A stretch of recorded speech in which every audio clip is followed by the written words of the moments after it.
But I want to start off, obviously, with the big news that Ohio State defensive end Javontae Jean-Baptiste, is I believe how is the correct way of saying it, a native of New Jersey who went to Bergen Catholic, a school that Notre Dame fans are quite familiar with, has decided to head to Notre Dame and will transfer to Notre Dame. Ryan, I think this is a very important pickup for Notre Dame. Let's just give a little bit of a backstory here, just real quick, not a ton. Remember about a week or so ago, I made a comment that there was another player visiting that we couldn't comment on? This was him. So this was a situation where Notre Dame was kind of looking at Javontae Jean-Baptiste and Byron Vaughns. And essentially what they decided on is to push for Jean-Baptiste because he's the guy that projects more as a big end, the defensive end position, so that people understand the terms. At Notre Dame, how they call it basically is they have defensive end, which is the big end, viper, which is the weak side end, 3 technique, and a nose. And they project him to be a defensive end. And Vaughns is more of a viper, but more of a pure viper. And as we have said for weeks, Notre Dame really likes its depth chart at viper. I know they lost Foskey, and I know there's a lot of uncertainty, but with Jordan Patelho, Josh Burnham, Junior Tuihalamaka, and some other players who could potentially play there, they really like that. The big end position was more of the question mark, and then finding potentially an interior guy. So as we've been saying for a while, that's the positions that they had been focusing, not on viper. Javonte Jean-Baptiste, Ryan, looks a bit like a viper based on what has played viper at Notre Dame in recent years, but I think that's more of just that's what Foskey was in this defense, not necessarily what they're looking for. They're projecting him to play that defensive end position, which is more of a power position and fits his game well. So that's a little bit of the backstory on that. I mean, this is something, he entered the portal. Notre Dame got involved early. Al Washington has obviously a relationship with this young man, high academic kid. I reached out to some of my sources at Ohio State who said this is a great kid. Like, yeah, football player and all that, but like this is a great kid, great student, would fit in very well at Notre Dame. And honestly, Ryan, one of the things is he's kind of been buried behind a really loaded defensive end depth chart the last couple of years, but still has had pretty good production. I think finished tied for 4th in sacks this year at Ohio State, and he was only 1 behind the guy that led the team. There's 2 guys with 4.5, 1 with 4, and then he had 3.5. And his success rate in Corner Pro Football Focus as a pass rusher, his win rate was higher than what Isaiah Foskey's was and was comparable to what Will Anderson's was last year. He just didn't play a lot of snaps, had like 131 snaps. So he was a regular member of a very deep end rotation. He just wasn't the guy. But his production was good, and his production per snap was very good the last 2 years. Now at Notre Dame, he'll transition to that big end position, Ryan, and it just gives them another depth piece with a lot of experience and some skills. So just first of all, general thoughts about him before we dive into his specific skill set here. Yeah, I mean, I think that when you look at his background, like you said, coming out of Bergen Catholic, he was actually recruited as a linebacker originally coming out, right? And I think that a lot of those same traits that you see from what made him a pretty highly coveted kid, obviously ending up at Ohio State, you see on film still. And not to get too much in the specifics, but I think that it's an interesting fit, Brian, because we've talked about this, right? I didn't want Notre Dame to really bring in a true Viper type because I want to see Jordan Patelho play because I think they had Joshua Burnham, Aiden Gobira. That mix, I think, could be a very productive unit for Notre Dame. But the spot that I need more production out of, and, let's see what happens with Riley Mills positionally, is the big end position. And I think that hearing that Javontae Jean-Baptiste is being projected as that big end is a really interesting compliment to what you have because he has been very productive. I mean, over 17% win rates on PFF, just for people that aren't, don't stick to those stats too much. It's a really good rate, man. It's really good. I mean, Foskey was in the 14s the last 2 years, by the way. Exactly. And in limited opportunities, like you said, sure. But I mean, when he's been on the field, he's been a productive football player. And the other thing is that he's going to be a 6-year senior, right? So you come into this season now with a additional veteran leadership and a guy that's been productive in the snaps that he's gotten. So I know from an NFL standpoint, coming into the year back in the spring, he had a draftable grade. It was a late round draftable grade, but he had a draftable grade despite being a backup because you see the athleticism that he has, but you also see that he has a verified almost 80-inch wingspan. Like he's a long, long dude. So that length, experience, I mean, for people that won't watch Ohio State a ton, Ohio State doesn't really have a Viper big end type of situation, right? Like they're kind of just standard defensive ends. They don't really flip and flop guys a ton, right? Not a ton, yeah. Yeah. So a guy that's had experience kind of playing on both sides of the line, a guy that has played a lot of football over there for the last couple of years, has been productive doing that and has played at a high level. I think that we can't talk enough about that, right? Like he's played at Ohio State. He's played in some big football games, obviously, during the course of his career. So I think it's a low risk addition, like maybe he isn't a star for Notre Dame, but at worst, he gives you valuable depth and a valuable football player for this team. Ron, I think the thing about it too, some people have asked, isn't he a natural replacement for Foskey? And like, no, the natural replacements for Foskey for Notre Dame are already on the roster. I think the thing that people have to understand is just because they had Isaiah Foskey playing that role the last 2 years, because that's where you needed him, doesn't mean that's necessarily how they envision that position being in the future. Now, if you'd got Keon Keeley, you'd have probably continued that, unless Keon outgrew it. And because I think Keon could eventually play big end in the right defense. Because again, how the big end is used is different depending on the player. They used Khalid Kareem and Adio Gandiji a little bit different. Mm-hmm. And they used Adio Gandiji a lot different than how they used Myron Tungavaloa. And they used Myron Tungavaloa and Riley Mills a little bit similar, which was a little bit of an issue for me. But the Riley Mills thing is interesting, Ryan, because the reality is Notre Dame has two big question marks on the defensive line prior to today. Defensive end and defensive tackle, 3 technique. The reality is right now you project the best player on the roster at both of those positions is Riley Mills. Right. And the problem is, and this is the debate you and I had the other day, which I thought was a good one, is we could debate whether or not Riley's a better 3 technique or a big end. But my question to you was, but if you move him, who plays big end? Right. Like, I don't know if Nana Osafo-Mensah, who's a very important player to Notre Dame, is a guy that you want to all of a sudden be the guy that's playing 40, 50 snaps. Now, if Nana beats out Javontae Jean-Baptiste, great. Then he's obviously upped his game and he's ready to play. But even then, you've got another body along with Alexander Ahrensberger that you can kind of rotate those 3 guys through to where you can kind of tailor how you use each of them to their strengths. I don't know if either of the guys – I think the guy with the highest ceiling is Alexander Ahrensberger. I just don't know where he is from a development standpoint. Sure. But the point is, you get this young man, now you feel good about that defensive end depth, right? Whether it's Nana that ends up winning the starting job, whether it's Jean-Baptiste that wins the job, whether Ahrensberger has a breakout off season and he wins the job, whether Tyson Ford maybe stays outside and he wins the job, maybe Boubacar comes in and is way more advanced than we thought, like Benjamin Morrison, like Joe Alt, right? We thought those guys would need a little bit of time. Maybe something like that happens, but the point is, Ryan, with Jean-Baptiste, the 2 returners, plus Armel Mukam, Boubacar, Brendan Vernon, you feel like you have now the comfort level there and the numbers and the talent there and the length there that you feel a little bit better about moving Riley Mills inside on more of a full-time basis. Doesn't mean Riley can't still have some situations where he's playing out there. No. But now you can feel better about saying, hey, let's move Riley back inside.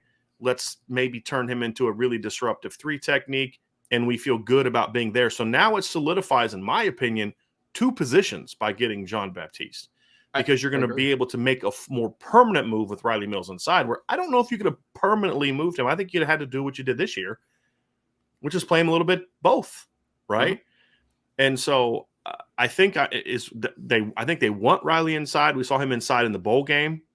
But then they would go to their 3-man fronts. They ran some odd-man fronts in the bowl game, as we saw, where they'd kind of bump them out. And we saw that against USC, obviously, where he will play over the tackle still some. But that was as a 3 technique bumping out, because remember, Jason Adamiola didn't play, and they had to move him inside to replace him.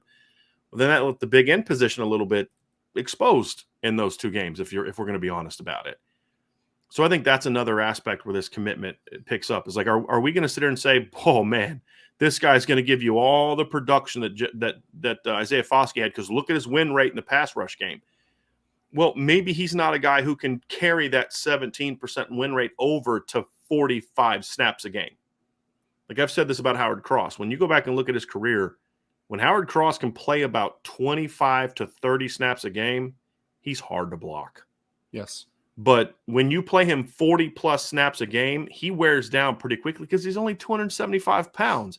In an ideal world, you could keep Howard Cross as part of a rotation where he plays less snaps, which makes him more dynamic in a smaller amount of reps. Maybe that's how Baptiste is. And that's why maybe the staff has to keep him as part of a rotation. Maybe he can project it to 40, 45 snaps. I don't know the answers to that, Ryan, because we've never seen him play that much. Sure. But what I know is, to your point, we have seen him at a high level play in a system where he was part of a very talented edge rotation. And when he was on the field, he was productive. Mm-hmm. And that's what you're adding to this. At the minimum, that's what you're adding to this depth chart. And that's important because, to be honest with you, they've swung and missed a lot on the defensive line this year, if we're being honest. And it was important that they got a win in this situation. And Jean-Baptiste is a win in this situation. I mean, he's definitely a win because, like I said, I think he's a low risk player, right? I mean, at the end of the day, if he isn't a substantial producer at the end of the season, he's only here for 1 year, right? And I know that sounds kind of mean for a second, but like this is a 1 year rental for a kid that's going to go try to play in the NFL and had, again, late round draftable grades. So he's going to be probably in one of the All-Star games next year. And he's trying to have the 1 year of great production heading into the NFL. So you see that. And I say again, it's going to be a 6-year senior, respected kid, like you said, by everyone around the program, good student, good person. And he also is going to bring in, I mean, you mentioned him already, but Boubacar Traore, Brendan Vernon, those types are going to be able to be around a guy like that has been there, done that, been through the fire, seen the big games, and going to be able to help them along, like a Nano Asafo-Mensah will be able to do as well. Like those guys will kind of be able to really tutor those younger guys kind of outside of just his impact on the football field. So I think from every vantage point, man, I can't really find a drawback to this. I think that you just have to have the right expectations. I think that Javontae Jean-Baptiste is going to be a good, productive football player in whatever role that he is given for Notre Dame. You should not expect him to be Isaiah Foskey, because if you're going to do that, you're going to set him up for failure. You're going to set yourself up to failure. So you're going to set the whole team up for failure. What you're going to get out of this kid, though, is veteran leadership, a good football player, a player that's going to be productive for the snaps he's given. And again, he's a 6-year senior that's been around the block a couple times. So I really don't see any drawback to this one. I think it's going to be rock solid. I love your point about Riley Mills, because now if you are a team that wants to play a little more 3-man front, using Riley as that and in a 3-man front and then moving inside as a defensive tackle as a 3 technique when you go to more 4-man stuff, I think that you can get a lot out of him in that regard, and you strengthen your interior, especially from a disruption perspective. So you strengthen 2 positions. You got a good football player who is a pretty, he's going to at worst be a solid contributor. Like, I just don't think there's a lot of risk to this move. And I think that Javontae Jean-Baptiste, for what we've seen on the field at Ohio State, was a good football player. And anytime you add more good football players to the room, I mean, what are we going to complain about? Ryan, and real quick too, is we talked about his pass rush numbers. His run stop numbers were almost identical to Isaiah Foskey's as well, and they were about 2 to 3 points higher than Riley Mills, which is a pretty big jump. So he was a sound all around player last year. His run stop numbers, according to Pro Football Focus, his run stop percentage, it's on a per snap basis. It's like a run stop is, I think it's like you either tackle for loss or a stuff at the line of scrimmage, or you hold a guy within 2 yards, and that's where you make the play. Correct. His run stop rate was also higher than the other 2 big time ends that they had last year too. It was higher than, I believe, Zach Harrison's, and it was higher than Jack Sawyer's. So Javontae Jean-Baptiste was at 6.5. Zach Harrison was at 5.5. Jack Sawyer was at 6.0. Michael Hall Jr. is an inside guy with 6.0. And JT Tuimoloau was 6.7. Jean-Baptiste was 6.5. And if you look at Isaiah Foskey last year, he was 6.7. So it was very similar to what Isaiah Foskey was last year. So just wanted to kind of point that out as well to what his number was. So you're also getting a guy that has shown an ability to be a productive run player for the snaps he's played. Now, at 250, 255 pounds, can he be a guy that can do that for an extra 15, 20 snaps a game? We'll see. That's right. A question mark. but at least we know for the snaps that he played, and he played over 200 snaps this season. Like I said, as part of a rotation, he was able to kind of give you that. So, well, Brian, can I also say, yeah. When we first heard about Javontae Jean-Baptiste entering the portal, my initial thought was, are they going to bring him in to play Viper? And then when you sit down and watch the film, he plays a lot more like a big end than a Viper. So it kind of makes sense that that's kind of where the staff is projecting him to play. Because originally I thought Viper, but I think it makes a lot of sense to fit in that big end room. Let's talk about his skill set specifically, Ryan. First thing you're going to notice about this young man is he is all kinds of long. I mean, you've said you've heard reports that he's an 80-plus wingspan guy, Ryan. Is that what you said to me? Or he's a nearly 80-inch. I have it in front of me somewhere. I believe he was like 79 and some change. That's really long. Yeah. That's really long. I have it right here. So the officials on him in this last spring were 6'4" and 6'8", so right around 6'5", 248, 33.5-inch arms. He had a 79 and 3/4-inch wingspan. It's very long. Yeah. If you're near 80, you're long. He's got a little bit of a narrow body, right, which is one of my concerns. And I'm curious to see how they're going to use the big end, but a lot of times that big end is matched up against a tight end or a tackle. You're not getting as many double team situations as you are playing three techniques. So I'm not as concerned about it there, the way that they use it. I think he can also be a guy that can play in sort of five technique situations as well when you're playing in three-man fronts.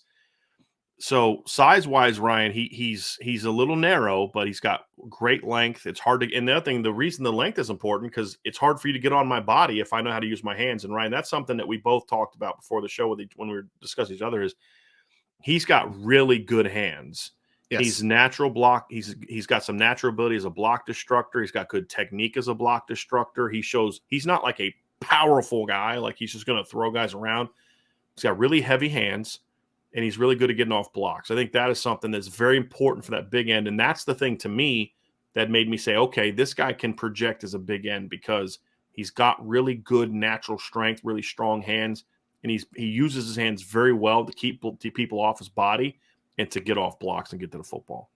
Well, and I think the length and the heavy hands are really important, right, in that role, because that was the first thing I noticed about him, because the first few reps I saw of Javonte were actually of him in the run game, not as a pass rusher. And I also thought that he read blocks really well. Like there were some times where, you were working against a down block and then here comes someone trying to kick you out. And I feel like he has pretty good spatial awareness. He kind of sees the game, I think, at a good level, and he was able to read the blocks to be in proper position. But to your point, Brian, I think he has a good strike.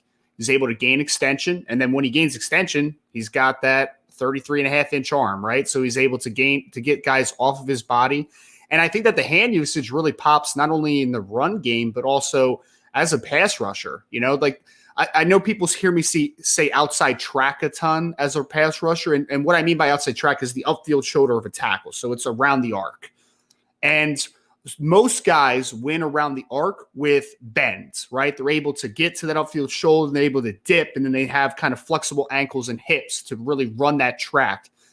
Javonte is able to win the outside track, but not in that regard. He wins because he has really good hands at the top of the arc. You see the double swipe, you see getting hands off of you, and then he's able to just kind of continue his momentum. So he's not the bendiest guy of all time, but he actually wins on the outside track or running the hoop a decent amount for a guy that I wouldn't say is like the most bendy guy of all time. So I think that hand usage, to your point, Brian, and the length shows up as a pass rusher in the run game as well, because he's able to kind of cover a decent amount of ground. And the other thing about in the run game that I noticed is I think that tackle radius really shows up, because I personally didn't see him miss any tackles in the couple games that I watched. So I think he's a pretty short tackler. I think he's got a big tackle radius. And I think he really understands how to use his length and use his hands, both in the run game and the pass game, to be a good football player. One thing I see from too, Ryan, is you mentioned he's not a real laterally quick guy. I really like the burst off the line. I think he actually will fit this defense really well as a pass rusher. I think he's got a lot of Adi Ogundeji in him, if I'm going to be honest with you. If I'm looking at all the Notre Dame players the last, 5, 6, 7 years when this kind of rebuild and turnaround happened, the guy that stands out the most for people who want comps is Adi. Great length, little narrow frame, right? But Adi was able to – because I thought Adi was going to put on more weight. and he never did. Adetokunbo Ogundeji, who I'm referring to there. And he, a little bit narrow shoulders, or not narrow shoulders, no, a little bit narrow butt, a little bit narrow hips, not a real thick guy like Khalid Kareem was, like some other guys that played that position. So we've seen what a body type like his looks like in this defense if they keep it somewhat similar to what it has been in the past. And I don't think Marcus Freeman's defense was necessarily exponentially different for how it used the big end compared to how Clark Lee did. And honestly, we haven't really seen them turn a guy loose as an edge rusher from that spot. And so I don't know if that's necessarily something they're looking for. I think they want their pass rush to come up from the middle to the Viper and then with linebacker pressures. If they can get a guy that can provide a little bit more pass rush from the big end, I think let me rephrase. If they try to allow the big ends to play a little bit more as pass rushers, I think that's something that could help. I also think, Ryan, he brings a little bit of, you look at who could potentially replace Justin Ademiola's role on third down. I think Jordan Botelho is probably the guy right now that I'm looking at as possibly being that, maybe a Josh Burnham, but I could see him playing a little bit of that role as well. When they use Justin inside, I could see him doing a little bit of that as well. Because Justin also wasn't the most flip your hips and kind of guy. He was a motor guy, quick first step and all that kind of stuff. So that's another role that he could potentially play, although I don't think that's necessarily the primary role that they're looking for him to play in this offense or in this defense. And I think what you saw from Jean-Baptiste at Ohio State is, like I said before, he kind of played on both sides of the ball a little bit, right? Like he wasn't just a left end in their system. He wasn't just a right end. He kind of played a little bit of both. And I think that you saw that, again, from a body type perspective, initially I thought he was a Viper, right? Like I thought that's what he looked like. But you saw the work against the run that was a lot better than what I originally anticipated. It was a lot of, good understanding of gap integrity, setting the edge, being physical with your hands. So I think that he is a player, to your point, Brian, that can be a versatile piece, right? And even if he's a guy that is a mostly outside track guy as a rusher, again, that helps out a guy like a Riley Mills, who I don't think Riley's a guy that's going to get home a ton as a pure edge rusher. But in passing situations, him at inside a 3-tech working against guards with the length and quickness he has compared to interior offensive linemen, I think that you now have a lot more variety as a pass rush team with a Javontae Jean-Baptiste, because you have now the more athletic, bendy types of the Jordan Botelhos and the Aiden Gabiras and the Joshua Burnhams. And now you have the ability to move Riley Mills more inside on definite pass situations at worst. But then you also have, in my opinion, Nano Osafo-Mensah, I think, is a really good edge setter, right? Like he plays hard, he plays with good violence and a nice motor, but he's not a guy that I think is going to be a super productive pass rusher. Like I just don't know if that's ever going to be his role. Javontae Jean-Baptiste as that big end on a 4-down, like if they have a 4-down alignment as in a pass rush, a pass rush opportunity, I think that he can win from that outside track. I think he can give you more juice as a pass rusher than like a Nana can, or even what a Riley Mills would do as a traditional defensive end in a 4-man front. So I think that it's a no-lose situation, man. Like I think that, again, this isn't like a boomer bust. This isn't like you're taking a young kid who was a former 5-star that if he doesn't play well, he's out of here in a year, right? Javontae Jean-Baptiste has been there. He's done that. He's here for a year. He's trying to boost his draft stock. He's trying to get the full scope of playing time. And I think that it's a really good just opportunity for him. I think that's important to talk about with him and Thomas Harper. Yes. Because neither of these guys are like, look, could he come in and you're like, wow, they were hyped. Them not giving him a shot at Ohio State kept him from showing this great first-round ability. I guess anything's possible, right? Like, but that's not what you're bringing him in to do. Like, that's the thing to understand. Is you're not bringing him in here to replace Isaiah Foskey's production. You're bringing him in here to be part of a defensive line that can be a championship caliber group. That's the key. And so he's not going to come in my view, play 60 snaps a game, have 15 tackles for loss, 10 sacks, do all those type of things. He's not that guy.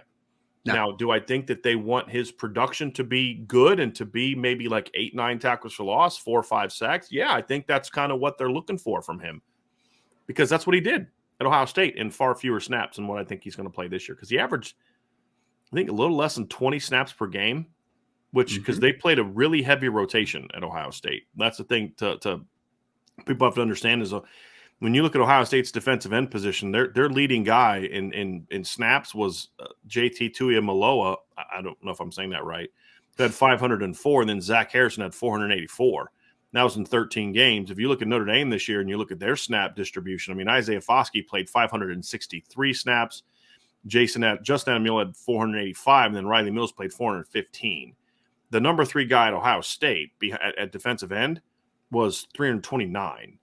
You know, so you had a lot more of a rotation there, to be completely honest with you, than what you saw. He played 250 snaps, so just under 20 snaps a game.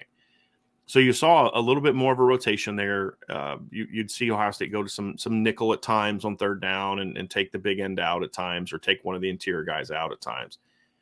So just understand what he's doing. But I think that's important for this defense, Ryan, because I don't think Notre Dame needs here's my issue with Byron Vaughns, and this is something you and I talked about. Byron Vaughns, to me, probably brings a higher ceiling, just as a pure player. Yep. But he's more raw. He's more of an unknown. I watched him against Bama, and athletically, he could compete against Bama. Technically, he couldn't. Yes. And so, he has a year left. You have a lot of teaching to do with him. And he projects more to position that you already feel good about as a staff. Now, people can disagree with that. Like I see people saying, like, oh, he's got a, they need another Viper. Okay, that's fair. I mean, if you think that, you think that. But I'm just telling you, the staff really likes where they're at with Viper. And the only way they were going to bring a Viper in is if that guy was a dude, right? Like an absolute dude. It's someone who is on Isaiah Foskey's level as a player. That guy wasn't out there. And if he was out there, he wasn't coming to Notre Dame. Sure. And so, you look at it, Ryan, to me is understand what these roles are. Same with Thomas Harper. They weren't bringing Thomas Harper in to be, okay, we got Cam Hart, who we think can be an All-American. We've got Benjamin Morrison, and we're bringing you to be an All-American. I don't think they're going to look at him the same way that they did Brandon Joseph, for example. How'd that turn out? Right. They're saying these guys are coming in, and they are going to be – we know the floor. We know that at the very least we know what we're going to get from Thomas Harper, and it's pretty good. And it fits a niche. We know the floor of what we're going to get from Javontae Jean-Baptiste, and it's pretty good. It's going to fit a niche. If they can play beyond that, then great. Because here's the thing you have to understand is Notre Dame already has a lot of high-ceiling, unproven, raw guys already on the roster. So why waste time with – not waste time. Why take a chance on Byron Vaughns when I just rather say coach up Josh Burnham? Right.